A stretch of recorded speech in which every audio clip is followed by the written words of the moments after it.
তোমার ভালোবাসাকে খেলনা পেয়েছো তাই না? যে তোমার মন চাইলে তুমি খেললে, আর যখন মন ভরে গেল তখন আমাকে ছুড়ে ফেলে দেবে তাই না? এটা কখনো হবে না। আমি তোমাকেই বিয়ে করব। আমি কারোর কোনো কথাই শুনবো না। আচ্ছা ঠিক আছে, এটা যদি তোমার শেষ কথা হয় তবে তুমি শুনে রাখো, আমি আত্মহত্যা করব। তবু আমি তোমাকে কিছুতেই বিয়ে করতে পারবো না। তোমাকে আমার আব্বুকে বিয়ে করতে হবে। আমি বাঁচতে চাই না, আমি বাঁচতে চাই না। দাঁড়াওতে, কি করছো তুমি? আচ্ছা ঠিক আছে, তোমার যদি শেষ কথা এটাই হয় তবে আমি তোমার আব্বুকে বিয়ে করব, কিন্তু আমার একটা কথা রাখতে হবে। তুমি সত্যি বলছো? সত্যি বলছো তুমি আমার আব্বুকে বিয়ে করবে? হ্যাঁ বলো, বলো তুমি কি বলতে চাও, তোমার কি শর্ত? আমি তোমার সব শর্ত মেনে নেব। আরে জঙ্কুকের কি এমন কথা যে তের সঙ্গে বলতে গিয়ে এত দেরি হয়ে যাচ্ছে? আরে যে হোক, তুই শুধু শুধু ভাবছিস, থাকতে পারে অন্য কোনো কথা। তুই ভাবিস না, এক্ষুনি চলে আসবে ওরা। সাথে সাথে ইউনু বলে উঠল, বাবা আমি যেয়ে ডেকে আনছি। হ্যাঁ ইউনু, যা তো, নইলে ওদিকে আবার লেট হয়ে যাবে। জঙ্কুক আজ রাতেই আবার বৌমাকে নিয়ে চলে যাবে। তে তে তোরা কি করছিস? তাড়াতাড়ি দরজা খোল, তোর ইউনু ভাই আসে। তে তে দরজা খোল। তে তোমার নিচে যাওয়ার কোনো প্রয়োজন নেই, তুমি তোমার জিনিসপত্র গুছিয়ে নাও আর তাড়াতাড়ি রেডি হয়ে নাও। কেন? কোথায় যাব? কেন তুমি বুঝতে পারছো না? এতদিন তো বলে এসেছো যে তুমিই আমার বউ, আর তোমার জন্য হানিমুনের টিকিটও কেটে রেখেছি। তবে তোমাকে তো যেতেই হবে তাই না? হ্যাঁ, তোমার আপুকে আমি বিয়ে করব, এটা একদমই ঠিক। তবে তোমার আপু যাবে আমার সঙ্গে, আবার তুমিও যাবে। এটাই আমার শর্ত, বুঝেছো? কিন্তু না তে বেবি, কোনো কিন্তু না। তুমি তাড়াতাড়ি গুছিয়ে নাও। জঙ্কুক ঘরে দরজা খুলে সোজা নিচে চলে গেল। ওদিকে তে চুপচাপ খাটের ওপর বসে আছে, কি করবে নিজেই ঠিক পাচ্ছে না। তে তে চল চল, তুই এখানে কেন বসেছিস? আর এতক্ষণ ধরে কি এমন কথা বলছিলি? আমি কতবার করে তোদেরকে ডাকলাম, তোরা দুজন কেউ উত্তর দিলি না। আরে তে তুই কাঁদছিস? জিমিত, আমি কি করব এখন? আমি কি করব? আমাকে শর্ত দিয়েছে যে ওদের সঙ্গে আমাকে হানিমুনে যেতে হবে। আমি কি করব? কি করব জিমিত, তুই বলে দে। আমি খুব বড় ভুল করে ফেলেছি। তে এটা কি বলছিস? এটা কিভাবে হবে? না তে, এটা ঠিক হবে না। আর না জানি তোর সঙ্গে কি হবে। তে তুই যাস না। কিন্তু জিমি, আমি যদি না যাই তবে আমার আপুকে বিয়ে করবে না। দেখ, এই আংটিটা দিয়েছে আমাকে, আমি এই আংটিটা পরে নিচেই গেলে তারপরে আমার আপুর সঙ্গে বিয়ে করবে। তে একদমই ঠিক হবে না। তে এটা একদম ঠিক হবে না। আমি বুঝতে পারছি যে এটা একদম ঠিক হবে না, কিন্তু এই আংটিটা পরে আমাকে নিচে যেতেই হবে। আগে আমার আপুর বিয়েটা হয়ে যাক, তারপরে দেখছি কি করা যায়। বাবা এবার জঙ্কুক এসেছে, চলো এবার বিয়েটা শুরু করা যাক। হ্যাঁ, বিয়েটা শুরু করো। হ্যাঁ বাবা, বিয়ে তো শুরু করবে ঠিক আছে, তবে তে একবার নিচে আসুক, তারপরেই না হয় বিয়েটা শুরু করবেন। হ্যাঁ আমি এটাই চাই, তে আমার একমাত্র বোন, আমি তেকে ছাড়া কিভাবে বিয়ে করতে পারি? আরে ওই তো তে আর জিমিন নিচে চলে আসছে। জঙ্কুক তের দিকে ভালোভাবে তাকিয়ে দেখলো যে তের হাতে আংটিটা পরা আছে। হ্যাঁ এবার বিয়েটা শুরু করো। জঙ্কুক আর লিসার বিয়ে হয়ে গেল। জঙ্কুক তাড়াতাড়ি চল বাবা, নইলে কিন্তু ফ্লাইট মিস হয়ে যাবে।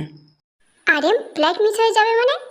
আরে যে হোক, আর বলিস না, আমার জঙ্কুকের খুব ইচ্ছা যে সে বিয়ে করেই হানিমুনে চলে যাবে।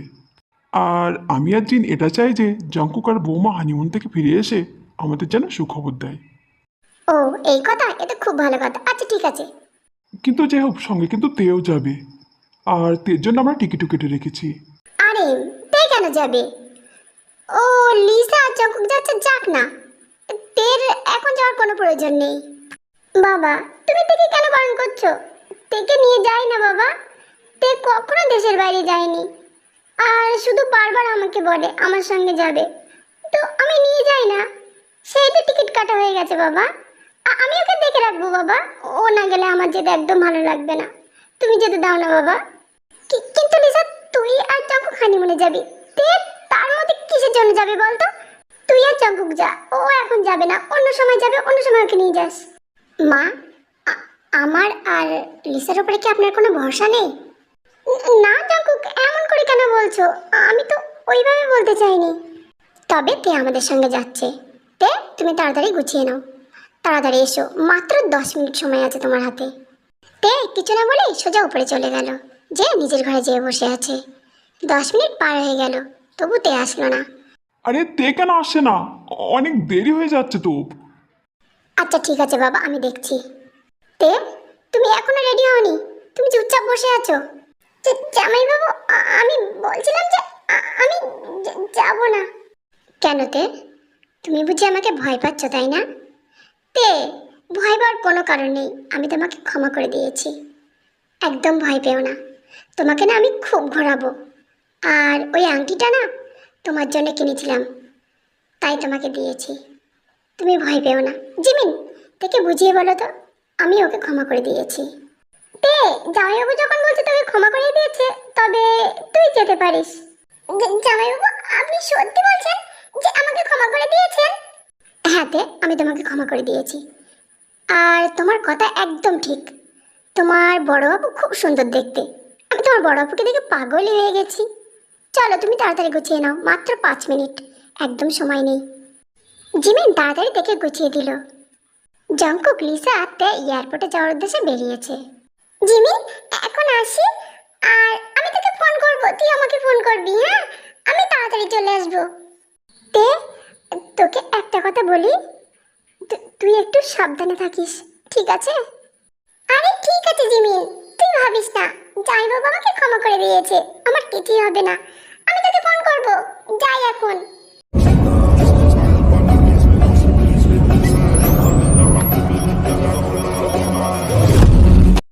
জঙ্কুক, এত বড় বাড়ি, এটা কি তোমার বাড়ি? হ্যাঁ, এটা আমার বাড়ি। তে চলে এসো। লিসা, তুমি এখানে বসো, আমি খাবার অর্ডার করে আসি। জঙ্কুক, খাবার অর্ডার করার না কোনো প্রয়োজন নেই, আমার তো একদমই খিদে নেই, আমার তো শুধু তোমাকে চাই। লিসা, তুমি আগে ফ্রেশ হয়ে এসো, আর হ্যাঁ, যাওয়ার আগে ওটা খেয়ে যাও। জঙ্কুক, এটা কিসের ওষুধ? আমাকে বেশি প্রশ্ন করো না, তাড়াতাড়ি খেয়ে নাও। ও বুঝেছি, তার মানে তুমি এখন বেবি চাও না, তাই না? সেই জন্য আমাকে এক ওষুধ খাইয়ে দিচ্ছ। লিসা আর কোনো কথা না বলে ওষুধটা খেয়ে নিল, নিয়ে ওয়াশরুমে চলে গেল। জঙ্কুক সাথে সাথে নিচে নেমে এসেছে, এসে দেখলো তে সোফায় ঘুমাচ্ছে। জঙ্কুক থেকে কোলে তুলে নিতেই তে জেগে গেল। জামাইবাবু, এটা কি করছো? নামিয়ে দাও আমাকে, আমি ঠিক চলে যাব।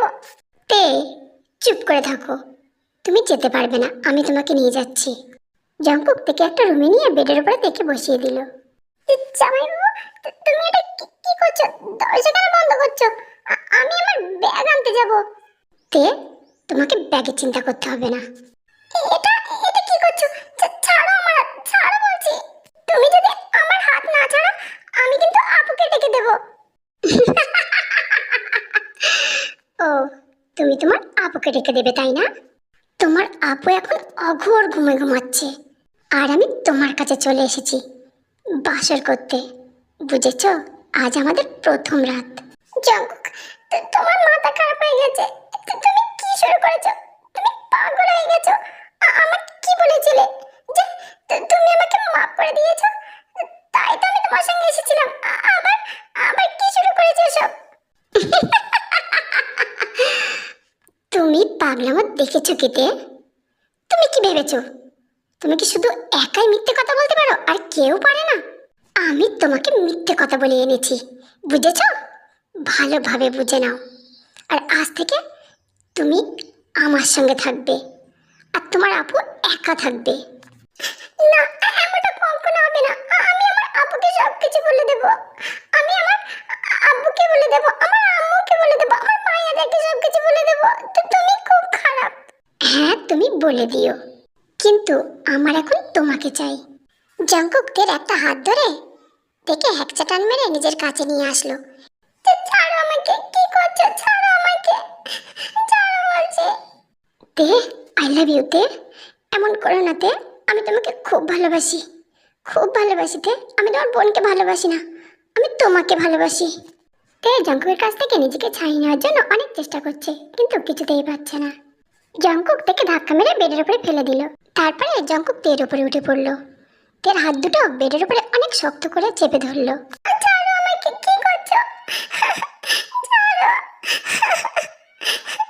জিমিন ঠিক কথা বলে, ছেলেরা খুব খারাপ হয়, তুমি একদম ভালো না।